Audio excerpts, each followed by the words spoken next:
Hey guys, Ron Popeil here. Now this video is going to be a little bit different than the other ones. Now this one was taken from my Pig Cake Card Academy that I have over at Patreon. This is just a little something that I think is going to benefit a lot of people in terms of how to maximize and optimize your practice. So there isn't going to be any jokes on this. It's just some solid advice from my experience in Magic, and hopefully I'm passing it on to you guys. Now if you guys happen to like this and want more of this similar content, then be sure to look at the description below where I'm going to put a little bit of a link for the Patreon page so you know how to join the Pig Cake Card Academy. So I hope you guys enjoy it, and I hope you guys learn something from it. So jump to the other piggy. Today we're going to talk about a subject that I think is very important in the world of Magic, and it's something that's not really talked about by a lot of magicians, and that is practice. How do you practice as a magician? How do you practice your card tricks? How do you practice to actually improve upon your skills? Now, the truth of the matter is that Magic is a discipline, much like a martial art, much like an acquired skill. You're not going to be able to do Magic right off the bat without some sort of practice and without some sort of overt effort into improving yourself. And one of the questions that I get a lot, especially on live streams or maybe in the comments of YouTube videos, is how can I improve this sleight? How can I do my pass better? How can I do a spread cool and make it look smooth? And the real answer to all of these is practice. There's no avoiding practice in Magic, and there's no way that you're going to do any sort of shortcut to circumvent the necessity in order to get these moves smooth.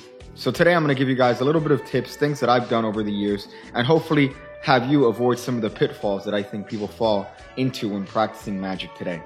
One of the first tips that I have is to practice in context. When it comes to context, what I mean by that is you want to practice a move, you want to practice an idea, you want to practice a sleight in the context of when you're going to perform it. I think that there's a big difference between just learning how to do a pass and learning how to do a pass in the context of an actual routine. When are you going to do the pass? How are you going to do the pass? In what sense does a pass take place? Those are all important questions that you're going to have to address when actually performing. So if you're just doing a pass and practicing the moves and practicing the individual aspects of the actual move itself, you're not going to get as much from that as if you practice the pass in the context of an actual routine and the actual trick that you're going to be performing it in. So it's very important to practice a sleight, practice a move in the context of the trick that you're going to perform it, and practice the whole thing as opposed to practicing the individual parts. Now, when you're learning these moves, an additional tip to encompass this is to slow down. One of the unfortunate side effects of a visual medium like video is that we're trying to emulate what we see. And it's natural, it's something that I try to do whenever I watch videos of performers that I looked up to, but we tend to emulate and copy things that we see here. And sometimes this person, actually, as a matter of fact, most of the time, the person that we're watching is way more skilled than we are. So we're trying to emulate their actions, we're trying to copy their actions without that practice. So one of the things that I recommend is to slow down. So if you're doing a trick, if you're practicing a trick that involves a pass, if you're practicing a trick that involves any sort of sleight, slow down. Slow everything down to the point where you are almost feeling like you are in slow motion. The reason for this is because you are training your body, you are training your muscles, you are training your fingers to be in the correct placement. Now, when you start improving and when you start seeing that your actions become a little bit smoother, that's when it's okay to speed up. However, in the beginning, it's very important to slow down. And even that's something that I do to this day when it comes to learning a move. I don't jump into it right off the bat. I try to do the move as slowly as possible. So I train my fingertips, so I train my hand to know where the fingers are supposed to be. So I understand the context of it, and so that I see any sort of imperfections that could arise when actually doing a trick in a regular speed. So slow everything down. If you're doing a sleight, if you're practicing a Sybil, for example, slow everything down to the point where it just feels like you're doing everything in slow motion. And what you're going to see is that when your fingertips develop these actions in slow motion, you're going to be able to do it faster because your fingers know where to be. You've developed the muscle memory necessary to accomplish the sleight or the move or the flourish. So those two tips are going to help tremendously, practicing in context and doing it in slow motion. However, we tend to think that perfection is something that's attainable, and it's not. Let's just be realistic.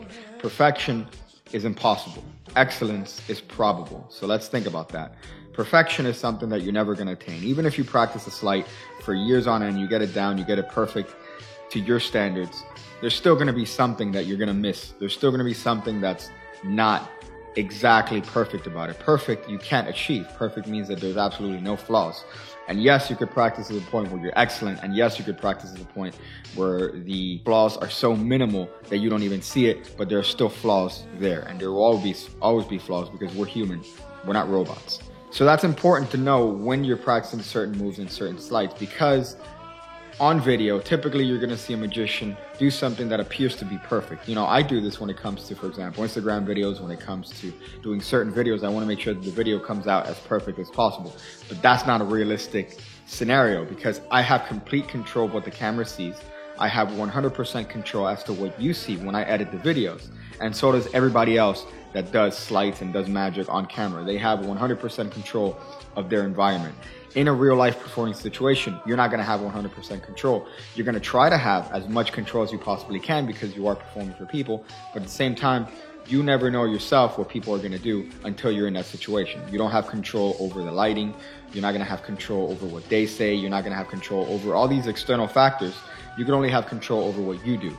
And the best thing to circumvent any sort of problem is to have an adequate amount of practice that you've done. So just because you see something done on camera that looks perfect and is amazing, don't think that that's how it's going to be in real life. Because oftentimes, including with me, there's reshoots, there's retakes, there's edits, there's cuts. So there's a lot of things that you guys might not necessarily be aware of that really strive to achieve the illusion of perfection. But perfection really is impossible. Again, excellence is probable, and it's only probable with practice. Now, the good thing about practicing magic is that I don't think it's rarely ever work. It's never been considered work for me. Anytime I've ever practiced a move, a cut, a sleight, it's never been work for me. And I think that's one of the things that sets it apart from other means and other artistic things. When it becomes work, I think that's when it should be something that you should think twice about, because it's really fun. You're just fiddling with the cards in your hands. You're fiddling with moves, with individual sleights. You're practicing certain aspects, and it's never work. And that's the best thing about it. Now, there is a limit as to where you could practice. You know, I wouldn't necessarily be practicing in public. You know, I wouldn't necessarily be practicing in places where people could see me. I'd rather practice in the comfort of my own home, in front of the mirror, in front of a camera, in front of certain things that would aid me and help me in improving my magic. So luckily, when it comes to card magic and when it comes to card sleights, it's a very fun thing to practice. It's a very fun thing to get down, and it's very rewarding when you finally nail a move that you've been practicing for months or maybe years on end. When I first learned the pass and I first actually got it down and the packets actually switched, I was so happy that I finally got it down. You need to understand, when I was first learning the pass, it was like one of these sort of actions over here, and I was doing everything cramped up and it was just tight. And when I finally actually nailed the pass in a way that I thought was great, it was such an achieving moment in my life that really I couldn't compare it to much else. So just try to have fun when you practice. Try to make it a fun thing. So don't necessarily think of it as work. Think of it as improving a skill that is special to you. Another thing that's of grave importance is angles. Angles are important. So don't think that you're going to just be able to practice one sort of angle. You're standing in front of the mirror, you're doing one move in one sort of way, and that's going to be enough to have you practice the move effectively. You need to be aware of angles. You need to be aware of what the camera, what you are seeing in the mirror.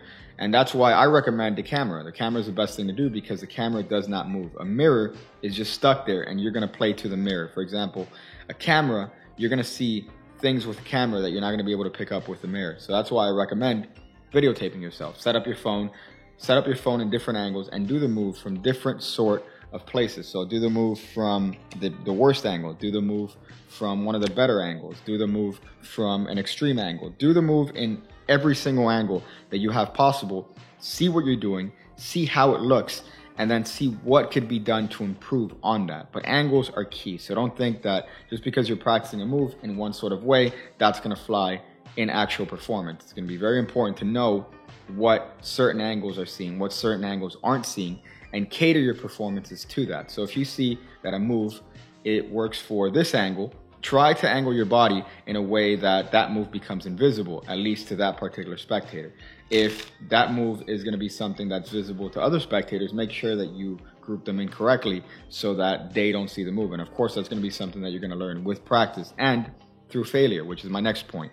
Don't be afraid of failure. Failure is one of the things that leads to improvement. And I think that's what some people are afraid of. They're afraid of performing for people and failing. That's one of the best ways to improve. Now, you don't want to fail all the time. You don't want to make failure a habit. However, when you do fail, it provides you a learning experience as to know what not to do the next time. So you become increasingly optimized when it comes to your performance, to the point where you know all the potential hazards and the potential issues that could arise, and better yet, you know how to avoid them. So when practicing, don't be afraid of failure. Don't be afraid to whiff a move. Don't be afraid to drop cards, because that's just part of the process. As I mentioned earlier, because the camera is unwavering, there's an issue when it comes to seeing other performers perform on camera, in that we want to emulate them and we want to copy them. And typically what works for them might not work for you. So when it comes to a magician explaining a sleight, explaining a move, explaining a technique, keep in mind that they have different hands, they have different sensitivities, they have different muscle control, they have different sort of things that inspired them to do the move that way that might be different for you. So practice a move, try to get it as best you can, but understand that if there's something that's not happening or not clicking, it might work for them and it might not necessarily work for you in the way that they're describing it. So see what you could vary up, see what you could change on your end to try to make the move work. This happened to me while learning the Revolution cut years ago. I remember trying to understand what Brian Tudor was saying and trying to put my fingers in the exact specifications that he was making, and it didn't work for me. So I just practiced the move and tried to get it down and then try to do different things. And then eventually I just did the move once and I was able to do it every single time from then. And I just couldn't explain it. So it was one of those things where I was trying to emulate him and it didn't work out because of the simple fact that he has different hands. His fingertips are fucking massive. So it didn't work for me the same way that it worked for him. So I had to modify the grip and I had to do a couple different things for it to work for me. But ultimately I did, and I was able to get it to work for me. So those are just a couple tips, a couple ideas for you to better practice and better optimize your practice, as opposed to just being in front of the mirror, doing one move over and over again and then seeing how that works. The best way to do it, at least in my opinion, is to practice the tricks, practice everything in context. So if you're gonna do a routine, if you're gonna do an action, practice the entire thing. And when you fail, start from the beginning. It's a discipline, it's something that's gonna take practice, but eventually these are the best tips to get you to be the best performer that you could possibly be.